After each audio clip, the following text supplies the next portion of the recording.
வில்வ பழம், நல்ல பெரிய பழம், சூப்பரான பழம். இதோட ஜூஸ் பண்ணாலோ இல்லை சுட்டு வெல்லம் போட்டு பிசைஞ்சு சாப்பிட்டாலோ ரொம்ப நல்லாயிருக்கும். இந்த மாதிரி இருக்கிறதெல்லாம் ஒன்றும் பிரச்சனை கிடையாது. ஏன்னா இது அமுங்கெல்லாம் அழுகி போய் அதெல்லாம் ஒன்றும் ஆகலைங்கிறதுனால இது நல்ல பழம். இது கலரை பார்த்து பயப்பட வேண்டாம், சூப்பராக இருக்குது. நல்ல பெரிய பழம், ஒரு ஃபுல் கையில் நல்லாயிருக்கும், கை ஃபுல்லாக இருக்குது. வேல் ஷர்பத்து, வில்வ பழ ஷர்பத்து பண்ணுறதுக்கு ஒரு பெரிய பழம் எடுத்துட்டுருக்கோம்.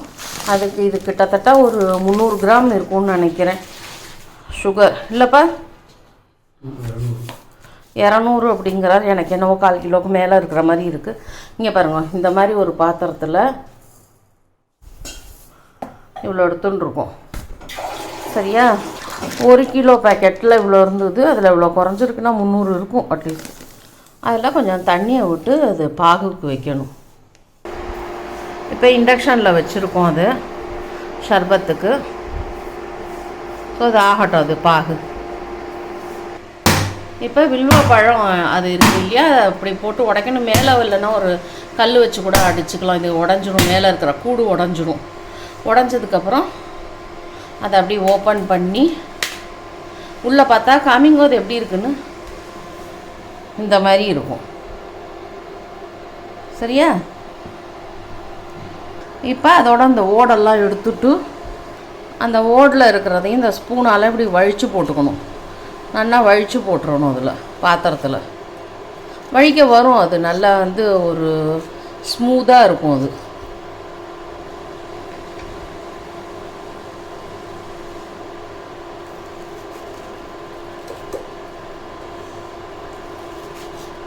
இது சம்மரில் சாப்பிட்டா அவ்வளோ உடம்புக்கு அவ்வளோ குளிர்ச்சி.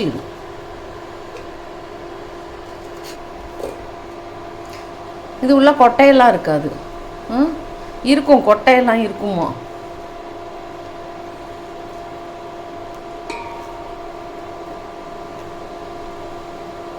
கொட்டை காமிங்க இதில்.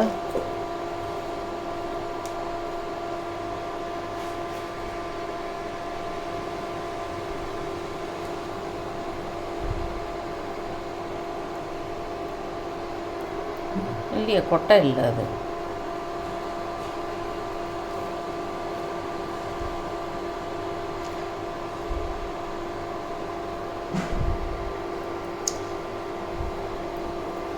எனக்கு என்னவோ கொட்டை இருக்கிற மாதிரி தெரியல, என்னமோ இருக்குங்கிறார். என்னத்தையோ காமிக்கிறார், அதை அமுக்கி நான் அமுங்கிடுறது.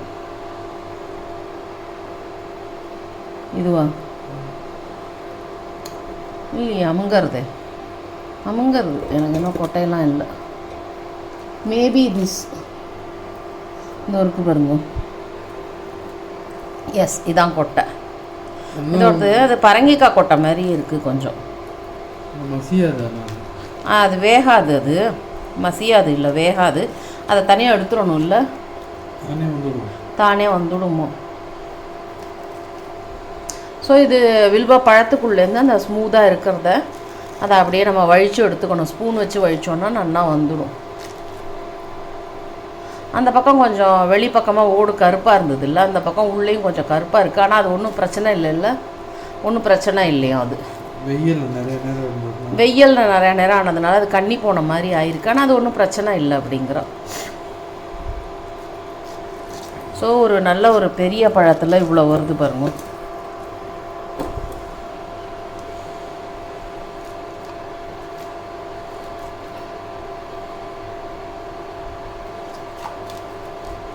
ரொம்ப டேஸ்டியாகவும் இருக்கும், உடம்புக்கு அவ்வளோ நல்லது இது.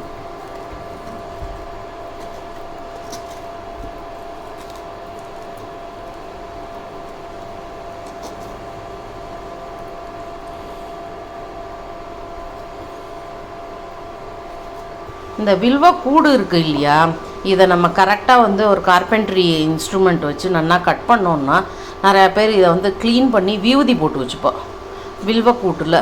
இதில் கப்சாசர் பண்ணுறா, இதெல்லாம் ஒரு ஆர்கானிக்காக பண்ணுறா, ஏதாவது பூமிக்கு கெடுதல் இல்லாமல் பண்ணுறான்னா அதெல்லாம் பண்ணுவா இதெல்லாம்.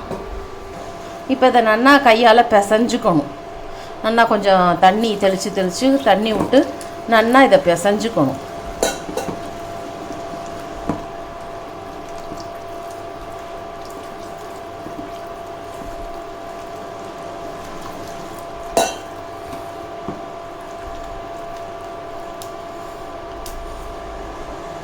அந்த கருப்பாக இருக்கிறத எடுத்துக்கலாமா? அதை கொஞ்சம் எடுத்துடலாம் எடுத்துட்டார். அது இருந்தாலும் ஒன்றும் பிரச்சனை கிடையாது. பட் இதை நல்லா பிசைஞ்சுக்கணும். இப்போ எங்கன்னா இது சர்க்கரை வந்து கரைஞ்சா போருமா, பாகெல்லாம் வரணும்னு இல்லை, சர்க்கரை கரைஞ்சா போரும்.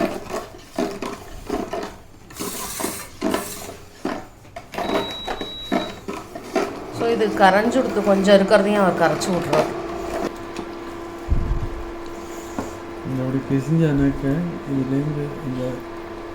சக்கை கொட்டை அதெல்லாம் தனியாக வடிகட்டிடணும்.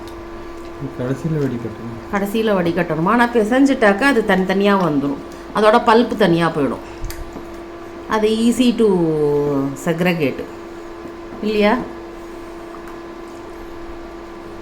தண்ணி வேணுமா இன்னும் அதில்? அது மாதிரி பிசைய முடியாமல் 1 2 இருக்கும். அதை எடுத்து தனியாக வச்சுட்டு இருக்காங்க. அது நல்லா பிசிய முடிஞ்ச மட்டும் நல்லா மையாக பிசிஞ்சிடணும். கொஞ்சம் தண்ணி சேர்த்து இந்த அளவுக்கு தண்ணி சேர்த்தா போதும். இந்த சுகர் சிரப்பை வந்து அடுப்புலேருந்து எடுத்துக்கணும்.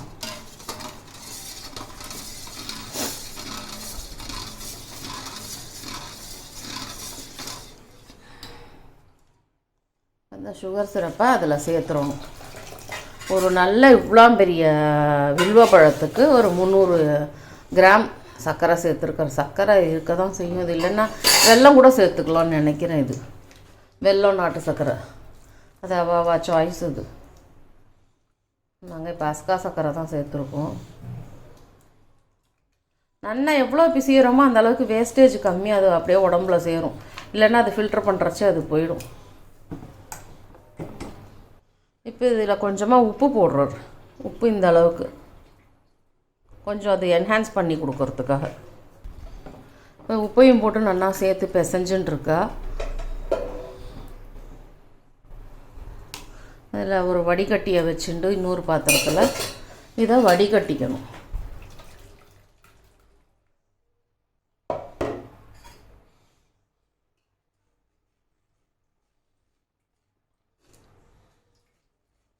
வில்வ பழம் பச்சையாக தான் இருக்கும்ல? அப்போ சுட்டு பிசைஞ்சும் சாப்பிடுவா. இதை என்ன பண்ணுவான்னா அடுப்பில் நல்லா சுட்டுட்டு அதுக்கப்புறம் அதை உடச்சி உள்ளே இருக்கிற இந்த பல்பெல்லாம் எடுத்து அதில் வெல்லம் போட்டு பிசைஞ்சும் சாப்பிடுவோம்.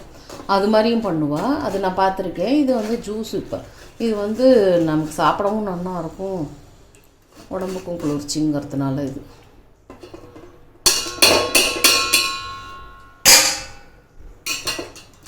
இந்த சர்க்கரை பாகு வச்சதுலேயே போட்டுக்கிறோம் இந்த சக்கையெல்லாம்.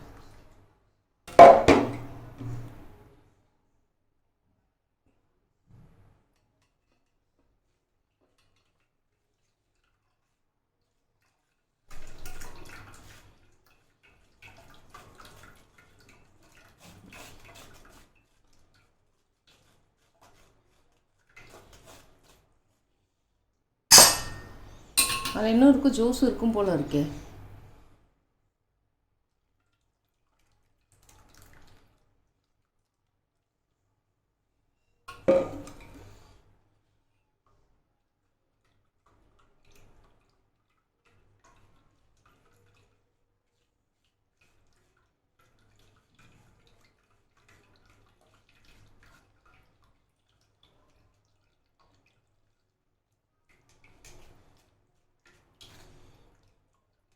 இந்த மாதிரி கொஞ்சம் கொஞ்சம் இந்த பாக்கி இருக்கிறதையும் இதை வடிகட்டிக்கணும். இது வடிகட்டுறச்ச ஒன்று மட்டும் ஞாபகம் வச்சுக்கணும். இது மாவு சலிக்கிற சல்லடை மாதிரி அவ்வளோ நைஸாக சலிக்கிற மாதிரி அந்த வடிகட்டியில் பண்ணக்கூடாது. இது கொஞ்சம் ரவை சலிப்போம் இல்லையா, அந்த மாதிரி கொஞ்சம் வந்து பெரிய பெரிய ஹோலாக இருக்கிற மாதிரி இருக்கணும். இப்போ நம்ம வடிகட்டினோம் இல்லையா அந்த சக்கையெல்லாம், அதை இன்னும் கொஞ்சம் தண்ணி வச்சு பண்ணணும். இப்போ நான் வடிகட்டின அந்த சல்லடையும் காமிக்கிறேன், எந்த அளவுக்கு ஓட்டை இருக்குதுன்னு பார்த்துக்கோங்க.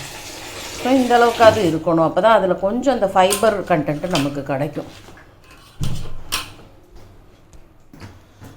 இப்போ இதில் இன்னும் கொஞ்சம் தண்ணியை விட்டு அது நல்லா கையால் நல்லா ஒட்டை பிழிஞ்சு அந்த கச்சராவில் தூக்கி போடுறதுக்கு அந்த ஓட்டு மேலேயே வைக்கிறார்.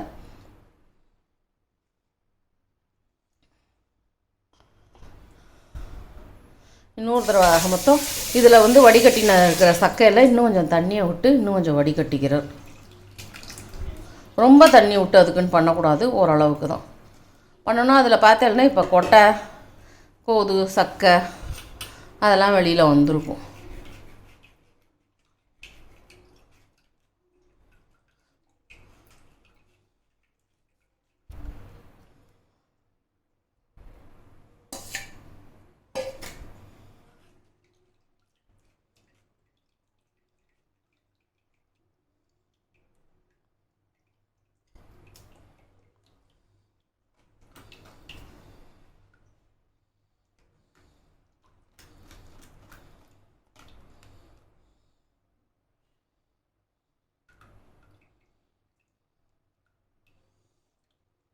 அந்த ஹோல்லாம் வந்து அந்த பல்ப்பு போய் அடைச்சின்னு இருக்கு. அதான் வடிகட்டுறது கொஞ்சம் லேட்டாக இருக்குது. கையாலே பிழிஞ்சு அதை கொஞ்சம் எடுத்துட்டோன்னா நல்லா கட்டி ஆகிடும். அவ்வளோதான் நினைக்கிறேன். இதை அப்படியே பாட்டிலில் போட்டு வச்சுட்டு யூஸ் பண்ணுறச்சு என்னென்னா, இது வந்து ஒரு ஹாஃப் இல்லைன்னா